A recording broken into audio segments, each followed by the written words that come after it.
ओम श्री गणेशाय नमः। ओम नमो भगवते वासुदेवाय। श्रीमद् भागवत में दशम स्कंद 79वां अध्याय प्रारंभ करते हैं। बलवल का उद्धार और बलराम जी की तीर्थ यात्रा। श्री सुखदेव जी कहते हैं, परीक्षित, पूर्व का दिन आने पर बड़ा भयंकर अंधड़ चलने लगा। धूल की वर्षा होने लगी और चारों ओर से पीप की दुर्गंध आने लगी। इसके बाद यज्ञशाला में बलवल दानव ने मलमूत्र आदि अपवित्र वस्तुओं की वर्षा की। तदनंतर हाथ में त्रिशूल लिए वह स्वयं दिखाई पड़ा। उसका डील डॉल बहुत बड़ा था। ऐसा जान पड़ता मानो ढेर का ढेर कालिख इकट्ठा कर दिया हो। उसकी चोटी और दाढ़ी मूछ तपे हुए तांबे के समान लाल लाल थीं। बड़ी बड़ी दाढ़ों और भौहों के कारण उसका मुंह बड़ा भयावना लगता था। उसे देखकर भगवान बलराम जी ने शत्रु सेना की कुंदी करने वाले मूसल और दैत्यों को चीर फाड़ डालने वाले हल का स्मरण किया। उनके स्मरण करते ही वे दोनों शस्त्र तुरंत वहां आ पहुंचे। बलराम जी ने आकाश में विचरने वाले बलवल दैत्य को अपने हल के अगले भाग से खींचकर उस ब्रह्मद्रोही के सिर पर बड़े क्रोध से एक मूसल कसकर जमाया, जिससे उसका ललाट फट गया और वह खून उगलता तथा आर्त स्वर से चिल्लाता हुआ धरती पर गिर पड़ा। ठीक वैसे ही जैसे वज्र की चोट खाकर गेरू आदि से लाल हुआ कोई पहाड़ गिर पड़ा हो। नैमिषारण्यवासी महाभाग्यवान मुनियों ने बलराम जी की स्तुति की, उन्हें कभी न व्यर्थ होने वाले आशीर्वाद दिए और जैसे देवता लोग देवराज इंद्र का अभिषेक करते हैं वैसे ही उनका अभिषेक किया। इसके बाद ऋषियों ने बलराम जी को दिव्य वस्त्र और दिव्य आभूषण दिए तथा एक ऐसी वैजयंती माला भी दी जो सौंदर्य का आश्रय एवं कभी न मुरझाने वाले कमल के पुष्पों से युक्त है।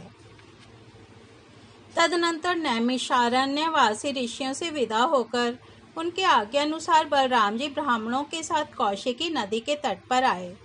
वहां स्नान करके वे उस सरोवर पर गए जहां से सरयू नदी निकलती हैं।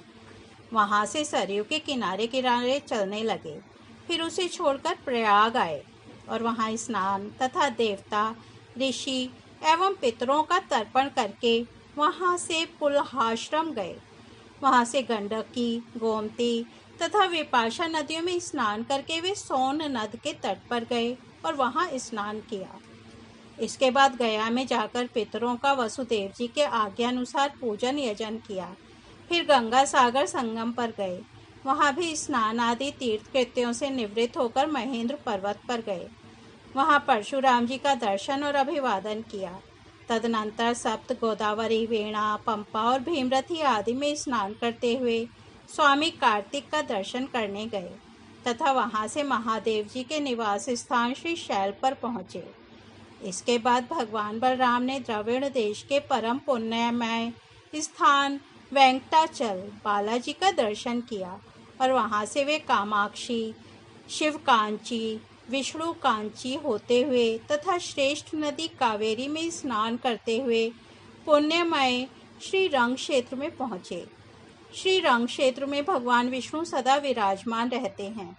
वहां से उन्होंने विष्णु भगवान के क्षेत्र ऋषभ पर्वत, दक्षिण मथुरा तथा बड़े बड़े महापापों को नष्ट करने वाले सेतुबंध की यात्रा की। वहां बलराम जी ने ब्राह्मणों को 10,000 गौएं दान की। फिर वहां से कृतमाला और ताम्रपर्णी नदियों में स्नान करते हुए वे मलय पर्वत पर गए। वह पर्वत 7 कुल पर्वतों में से एक है। वहां पर विराजमान अगस्त्य मुनि को उन्होंने नमस्कार और अभिवादन किया।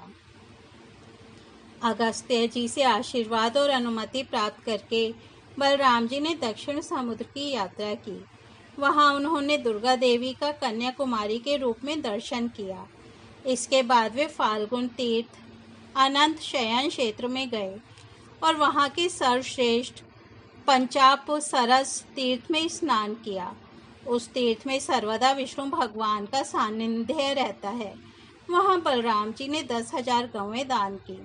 अब भगवान बलराम जी वहां से चलकर केरल और त्रिगर्त देशों में होकर भगवान शंकर के क्षेत्र गोकर्ण तीर्थ में आए।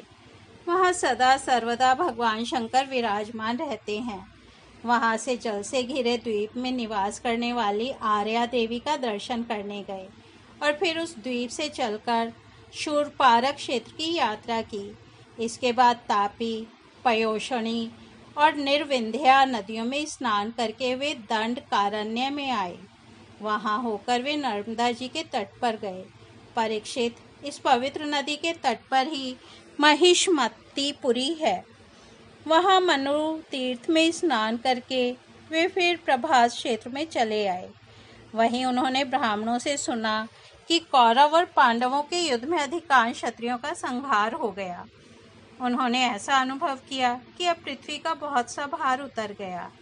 जिस दिन रणभूमि में भीमसेन और दुर्योधन गदा युद्ध कर रहे थे, उसी दिन बलराम जी उन्हें रोकने के लिए कुरुक्षेत्र जा पहुंचे। महाराज युधिष्ठिर, नकुल, सहदेव, भगवान श्री कृष्ण और अर्जुन ने बलराम जी को देखकर प्रणाम किया तथा चुप हो रहे। वे डरते हुए मन ही मन सोचने लगे कि ये न जाने क्या कहने के लिए यहाँ पधारे हैं। उस समय भीमसेन और दुर्योधन दोनों ही गदा हाथ में लेकर एक दूसरे को जीतने के लिए क्रोध से भरकर भांति भांति के पैंतरे बदल रहे थे।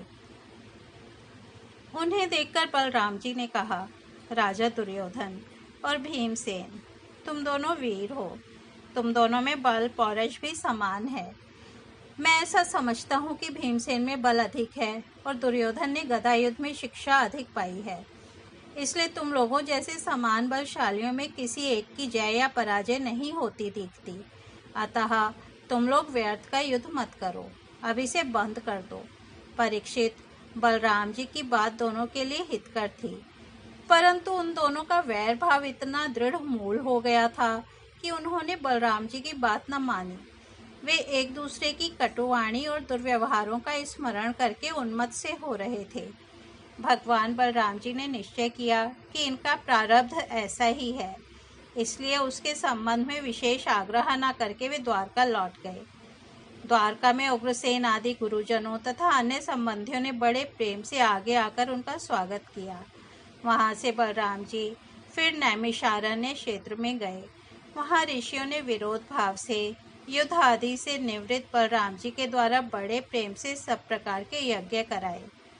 परीक्षित, सच पूछो तो जितने भी यज्ञ हैं वे बलराम जी के अंग ही हैं, इसलिए उनका यह यज्ञ अनुष्ठान लोक संग्रह के लिए ही था।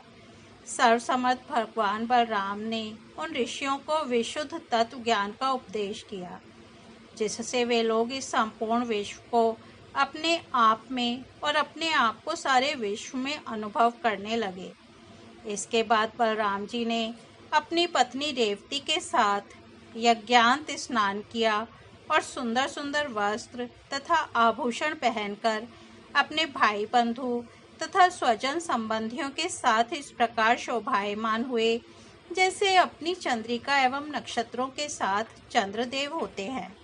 परीक्षित, भगवान बलराम स्वयं अनंत हैं। उनका स्वरूप मन और वाणी के परे है। उन्होंने लीला के लिए ही यह मनुष्यों का सा शरीर ग्रहण किया है। उन बलशाली बलराम जी के ऐसे ऐसे चरित्रों की गिनती भी नहीं की जा सकती।